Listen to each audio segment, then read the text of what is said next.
میں آیا کہ اللہ اللہ حبیب کھانا یختم القرآن بلیلہ واحدہ، ایک رات میں، ہر رات میں قرآن ختم کرتے تھے، عابد و زاہد لیکن عاشق حسین ابن علی. اور ان کے لیے بہت زیادہ روایات ہیں کہ وقت نہیں ہے. بس اس سے بڑی کیا فضیلت ہوگی کہ ان ہستیوں میں سے ہیں جنہیں مولا حسین نے خط لکھ کے بلایا ہے. اس سے بڑا کیا رتبہ ہوگا. دیکھیں آج ہم سب کہتے ہیں زیارت میں کیا پڑھتے ہیں، چھٹے امام کے جملے پڑھتے ہیں، یا لیتنی کنت معک، اے حسین، اے کاش میں آپ کے ساتھ ہوتا. یہی کہتے ہیں نا، اے کاش ہم کربلا میں ہوتے، ہم اپنی جانیں قربان کر دیتے. لیکن کچھ ایسے ہیں جنہیں حسین خط لکھ کے بلا رہے ہیں. اللہ اکبر. اب یہ کتنا بڑا رتبہ. میں جب سوچتا ہوں تو یقین مانیے کہ جناب حبیب کی فضیلت بہت زیادہ ہے. بس میں زیادہ وقت نہیں لوں گا. جناب حبیب بڑا پرسکون وقت تھا کوفے میں. جناب حبیب اپنے گھر میں دسترخوان پہ بیٹھے تھے، دسترخوان بچھا ہوا تھا، اور آپ کی زوجہ نے آپ کے لیے کھانا لگایا تھا، اور جناب حبیب رزق پہ بیٹھے تھے. پہلا لقمہ اٹھایا تھا. مولا نے جب 7 محرم کو علم تقسیم کیے نا، تو جیسے لشکر یزید میں تھا میمنہ، میسرہ. میمنہ کہتے ہیں یعنی داہنی طرف کا جو لشکر ہوتا ہے، پھر بائیں طرف کا، پھر قلب لشکر، سپہ سالار. تو جناب سید الشہداء نے کہا کہ سپہ سالار میرے ہوں گے عباس ابن علی. میسرے کا جو علم تھا وہ دیا حضرت زہیر قین کو. کہا یہ علم باقی رہے. تو کہا مولا بڑے لوگ ہیں، بانٹ دیں. کہا نہیں، ایک مہمان آنے والا ہے، میرا ایک مہمان آ رہا ہے جو میرے جد کا بھی صحابی ہے، یہ علم اس کے لیے ہے. مولا کون ہے؟ کہا آنے والا ہے، انتظار کرو. بڑے دیکھیں کتنا رتبہ ہے کہ مولا علم بھی دے رہے ہیں ان کو. میمنے کا لشکر کا علم جناب حبیب کے ہاتھ میں تھا. تو کہا کہ بھئی اب وہاں پہ مولا نے ایک آدمی کو، قاصد کو خط دیا. کہا کہ بھئی یہ خط کوفے پہنچا دو، یہ پتہ ہے، یہ خط ہے. خط کو بند کر دیا سیل میں. تو جناب حبیب اپنے دسترخوان پہ بیٹھے، بہت پرسکون وقت ہے. پہلا لقمہ اٹھایا، کھانا کھانے لگے. دروازے پہ دستک ہوئی. اب حدیث میں ہے کہ انسان جب بھی ماں باپ آئیں ان کی تعظیم میں کھڑا ہو جائے، لیکن جب رزق پہ بیٹھا ہو تو ماں باپ کے لیے بھی کھڑا نہ ہو، صرف امام وقت کے لیے. تو جیسے ہی جناب حبیب نے لقمہ اٹھایا تو دروازے پہ دستک ہوئی. تو فوراً کہا من بالباب، اٹھے نہیں. کیوں؟ کہ رزق ہے، اللہ کے رزق پہ نہیں اٹھوں گا کیونکہ مولا نے منع کیا. تو کہا من بالباب، دروازے پہ کون ہے؟ قاصد نے کہا انا برید الحسین، میں حسین کا پیغام لایا ہوں. بس یہ سننا تھا کہ حسین کا پیغام آیا ہے. کہا پروردگارہ یہ تیرا رزق ہے لیکن وہ تیرا حجت ہے جس نے پیغام بھیجا. چوم کے فوراً لقمے کو وہیں رکھا، ننگے پاؤں ننگے سر دوڑتے ہوئے دروازے پہ آئے. اور دروازے پہ آنے کے بعد کہا کیا فرمایا میرے مولا نے؟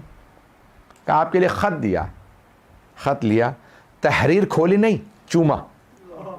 چومنے کے بعد آنکھوں سے مس کیا، سر پہ رکھا. کہا پروردگارہ تیرے حسین نے مجھے خط لکھا ہے. اللہ اکبر، کتنے عاشق ہیں. فوراً خط کو کھولا. تحریر میں کیا تھا؟ الی رجل فقیہ حبیب ابن مظاہر، ایک مرد فقیہ کے نام جو حبیب ابن مظاہر ہیں، من حسین ابن علی، حسین ابن علی کی طرف سے، الی رجل فقیہ. پہلے اپنا نام لکھا کہ میری طرف سے حسین ابن علی. پھر ایک جملہ لکھا کہ اے حبیب آپ ہماری رسول خدا سے قرابت کو جانتے ہیں کہ ہم کتنے قریب ہیں. صرف رشتہ نہیں ہے، میں کتنا قریب ہوں. پھر حبیب میں کربلا میں آ گیا ہوں، اگر آپ نصرت کرنا چاہتے ہیں تو کربلا چلے آئیے. وہ جانتے ہیں آخر میں جملہ کیا لکھا؟ کہ آجلن، کہ حبیب آنے میں دیر نہ کیجیے گا، حبیب جلدی کیجیے گا. بس یہ جملہ پڑھنا تھا. جناب حبیب کے آنسو بہنے لگے. چوما، بار بار مولا حسین کے نام کو چوما. آئے زوجہ نے کہا کیا لکھا ہے زہرا کے بیٹے نے؟ زہرا کے لال نے کیا لکھا؟ کہا مولا نے کربلا بلایا. کہا پھر حبیب آپ نے کیا فیصلہ کیا؟ تو اب امتحان کیا تاکہ میری زوجہ بھی امتحان میں شریک ہو جائیں، وہ بھی ثواب میں شریک ہو جائیں۔ تو ایک مرتبہ کہنے لگے سوچ رہا ہوں کربلا جاؤں کہ نہ جاؤں۔ کہا حبیب زہرا کے لال نے بلایا ہے اور آپ سوچ رہے ہیں؟ حبیب اگر آپ نے نہیں جانا تو اپنی تلوار مجھے دیجئے، میں کربلا چلی جاؤں گی۔ کہا کنیز خدا آیا، ہو سکتا ہے مجھے زہرا کا لال بلائے میں نہ جاؤں، حبیب نہ جائے حسین کے بلانے پہ۔ کہا نہیں میں جاؤں گا۔ گھر میں غلام تھا، غلام سے کہا کہ غلام کوفے کے حالات اچھے نہیں ہیں، میرا گھوڑا میری سواری لے کے کوفے سے باہر چلے جائیے، میرا انتظار کرو میں آؤں گا۔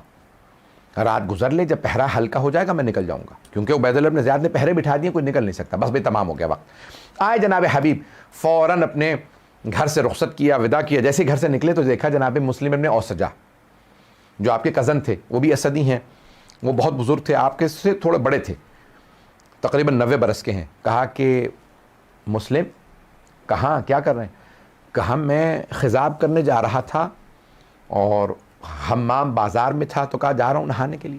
کیا بات ہے اتنے افسردہ؟ کہا حسین کربلا آ گئے ہیں۔ کہا حبیب آپ کو کیسے معلوم؟ کہا مولا نے مجھے خط لکھا ہے۔ کہا کہ پھر آپ نے کیا فیصلہ کیا؟ میں فوراً نکلنے والا ہوں۔ کہا پھر حبیب میرا انتظار کیجئے، میں بھی جانا چاہتا ہوں۔ جناب مسلم بن اوسجہ بھی نکلے۔ اب جناب حبیب کے آنے میں تھوڑی تاخیر ہو گئی، غلام کو جب وقت بتایا تھا تو غلام ایک مرتبہ گھوڑے سے کہنے لگا اگر میرے مولا نہ آئے، میرا آقا نہ آیا تو میں تجھ پہ سوار ہو کے کربلا چلا جاؤں گا، میں جا کے حسین کا دفاع کروں گا۔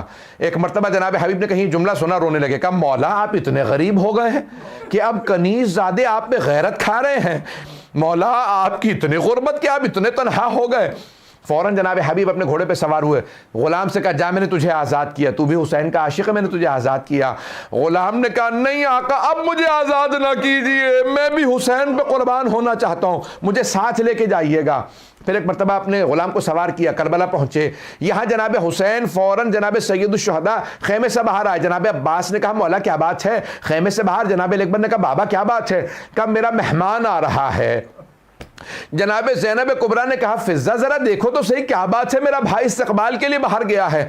دیکھا جناب حبیب آ رہے ہیں، مولا کے قدموں میں گرے، مولا نے اٹھا کے سینے سے لگایا۔ ایک مرتبہ جناب فضہ سے جناب زینب نے جب پوچھا کہ کون آیا ہے، کہا آپ کے نانا کے صحابی، آپ کے بابا کے صحابی حبیب آئے ہیں۔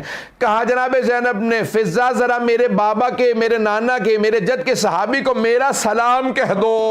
ایک مرتبہ جناب حبیب نے کہا مولا اتنی غربت آ گئی، بہنوں کو ساتھ لے آئے۔ کہا حبیب بڑی غربت ہے، بس بھی آخری جملہ سن لیجئے، میں نے سارے مصائب تمام کر دیے۔ شب عاشور گزر گئی، جناب سید الشہداء نے ایک مرتبہ اجازت دی، سب کے سب آگے بڑھ رہے ہیں، آگے بڑھ کے حملے کرتے ہیں۔ جیسے ہی جناب مسلم بن اوسجہ گھوڑے سے گرے، آخری لحظہ تھا، مولا حسین پہنچے، سر اٹھایا جناب مسلم بن اوسجہ کا، اپنے زانو پہ رکھا، جناب مسلم کے آنسو بہنے لگے۔ ایک مرتبہ کہا مولا آپ مجھ سے راضی ہیں؟ جناب سید الشہداء نے کہا میں راضی، میرے جد رسول خدا راضی، میرے بابا راضی، میری ماں راضی۔ ایک مرتبہ جناب مسلم ابن اوسجہ نے دیکھا کہ حبیب بھی آ گئے، جناب حبیب سے کہا، جناب حبیب نے کہا مسلم اگر مجھے یہ پتا ہوتا نا میں آپ کے بعد زندہ رہوں گا تو میں آپ سے پوچھتا کوئی وصیت تو نہیں ہے۔ جناب مسلم ابن اوسجہ نے کہا حبیب آپ پوچھے نہ پوچھے میری ایک وصیت ہے۔ کہا مسلم کیا وصیت ہے؟ کہا اوصی کا بہذا، حبیب حسین کو تنہا نہ چھوڑیے گا، حسین اکیلے رہ گئے۔ جناب حبیب نے کہا مسلم ایسی وصیت کی ضرورت نہیں، ہم جان دے سکتے ہیں، زہرا کے لال کو تنہا نہیں چھوڑ سکتے۔ الا لعنت اللہ علی القوم الظالمین وسیعلم الذین ظلموا ای منقلب ینقلبون۔ پروردگارا تجھے واسطہ اپنے ذات و جلال کا ہم سب کی عاقبت بخیر فرما، ہم سب کو امام زمانہ کا ظہور دیکھنا نصیب فرما، دشمنان اہل بیت کو نیست و نابود فرما، داعش و طالبان کو غارت فرما، پروردگارہ مؤمنین کی حفاظت فرما، بے اولادوں کو اولاد عنایت فرما، اولاد والوں کی اولاد کو نیک و صالح بنا، کرونا وائرس کا خاتمہ فرما، ہمارے مقامات مقدسہ کی حفاظت فرما۔ ربنا تقبل منا انک انت السمیع العلیم بحق محمد وآلہ الطیبین الطاہرین المعصومین۔ ماتم حسین۔